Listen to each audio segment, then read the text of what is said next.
आज जो आपका चैप्टर है वो जो है 10वां पार्ट है और यह कहानी है जूठन। और इसके लेखक हैं ओम प्रकाश वाल्मीकि।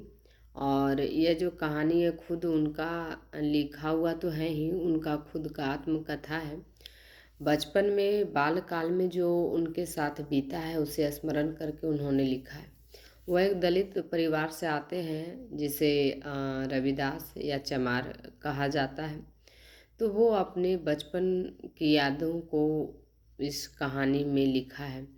वो कहते हैं कि जब मैं छोटा था तो हमारे प्राथमिक स्कूल में एडमिशन कराया गया था। हमारे पिताजी गए थे कराने के लिए एडमिशन, तो वो एडमिशन तो करा दिए। उस समय वहाँ का जो प्रधानाध्यापक थे वो कालीराम का नाम था, वो थे।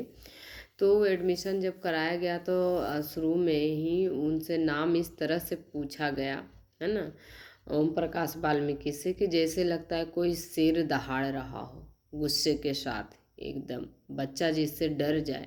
एक तेज आवाज़, कर्कश आवाज़ से बच्चा किस तरह से डर जाता है, तो उसी आवाज़ में उससे पूछा नाम, है ना, बेमन तरीके से।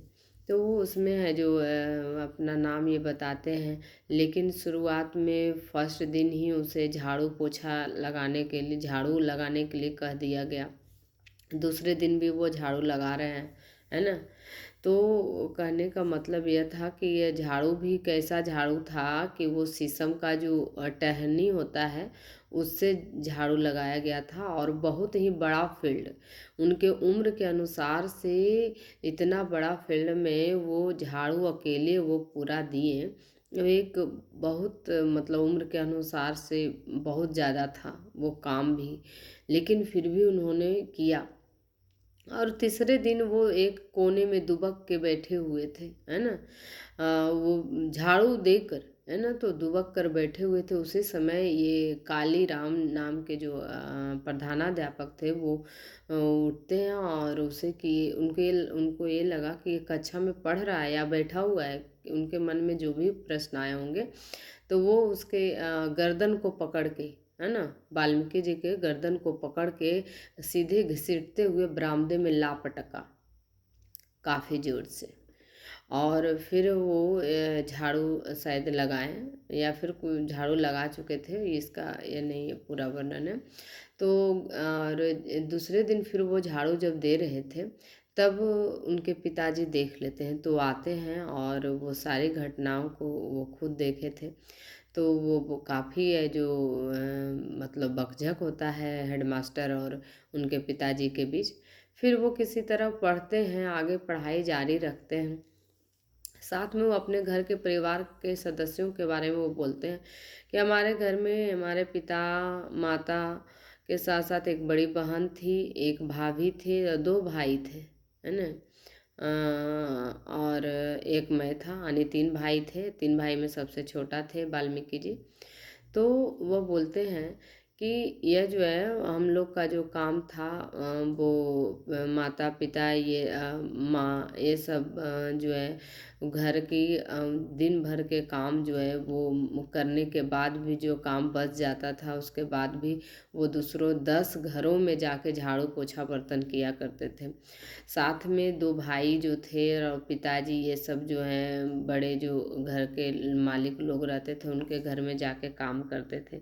चाहे काम जितना भी करे, लेकिन मजदूरी के नाम पर वह जो भूसी और चोकर से बनी हुई रोटी, है ना, मिलता था। और साथ में वो जूठन मिल जाता था। अच्छा भोजन के रूप में अगर कुछ मिलता था तो वो मालिक का जूठा मिलता था। और साथ में खाना भी वो भी दिया जाता था। तो जैसे कुकुर को दिया जाता है एक टूटे फूटे मिट्टी उट्टी के बर्तन ये सब में, तो वो सब में दिया जाता था उन लोग को खाना। और इसके बाद फिर जब उनके अगर बहुत ज़्यादा इनके जो है और सब चमड़ा उतारने का भी काम करते थे उसमें।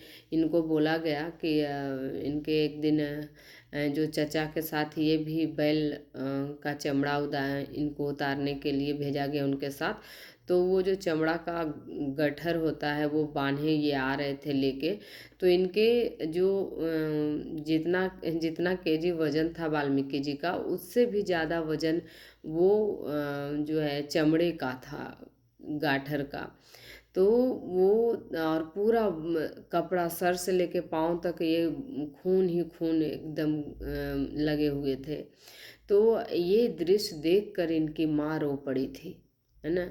और तब जाकर इनके भाभी बोलती है कि चाहे कुछ भी हो जाए, हम लोग तो इस गंदगी में धंस ही गए हैं, देवर जी को इस गंदगी में ना घसीटो, कम से कम इनसे ये काम नहीं कराओ, है ना। हम लोग क्या हैं, दिन रात काम कर रहे हैं तो क्या मिलता है, दिन भर रात भर काम करो तो बदले में बस एक ही चीज़, जूठन या सूखी भूसी की रोटी, है ना।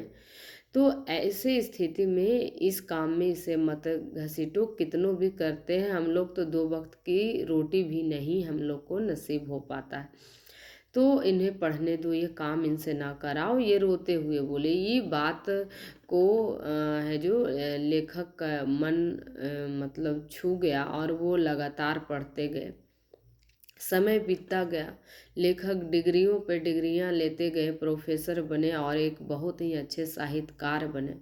और तब वही इनका मालिक जहाँ काम करते थे, इनके पिताजी और भाई, वहाँ के जो मालिक थे उनके जो पुत्र थे वो बिल्कुल वाल्मीकि के एज के ही थे, स्कूल में भी वो साथ में पढ़ते थे।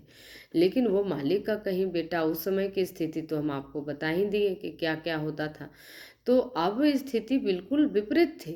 अब वो बोल रहे थे कि जो बड़े होते हैं ये प्रोफेसर बन जाते हैं तो इनके यहाँ आते हैं और खाना खाते हैं। एक दिन तो ऐसा होता है कि ऐसे तो हम कई बार आकर वो खाना खाते हैं, लेकिन एक दिन अचानक से ऐसा हुआ कि लेखक वाल्मीकि अपने घर में खाना खा रहे थे।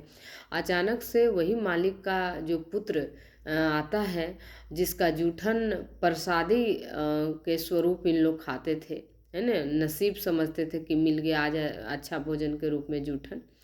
तो वह जो अचानक से जब लेखक खाना खा रहे होते हैं तो उसी बीच में है जो वह आके इनके जूठी थाली में खाना खाने लगते हैं। वही स्मरण इनको आ जाता है कि क्या नसीब हमारा पहले था, है ना, आज ये हमारे थाली में हमारा जूठन खा रहे हैं।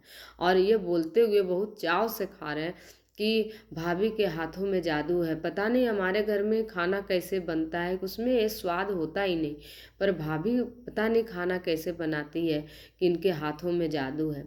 भाभी वो वाल्मीकि जी की वाइफ को कह रहे हैं। तो यह बिल्कुल ही उसके ये शब्द जो है लेखक के मतलब हृदय को चीरते हुए उन दिनों को याद दिला देता है जब वो जूठा खाने को मजबूर थे। और खाना मतलब दिन रात मेहनत करके टोटल फैमिली, फिर भी 2 वक्त की रोटी नहीं इनको नसीब हो पाता था। तो ये काफ़ी ही मतलब जाति के नाम पर जो है इस तरह से इनको ऐसा अछूत और ऐसे कार्य करने के लिए मजबूर भी किया जाता था, यही कहानी में दिखाया गया है ना। उम्मीद है अच्छा लगा होगा, और अच्छा लगा तो इसे आप लोग आगे बढ़ाइए, सब्सक्राइब कीजिए, लाइक कीजिए। Okay bye, best of luck.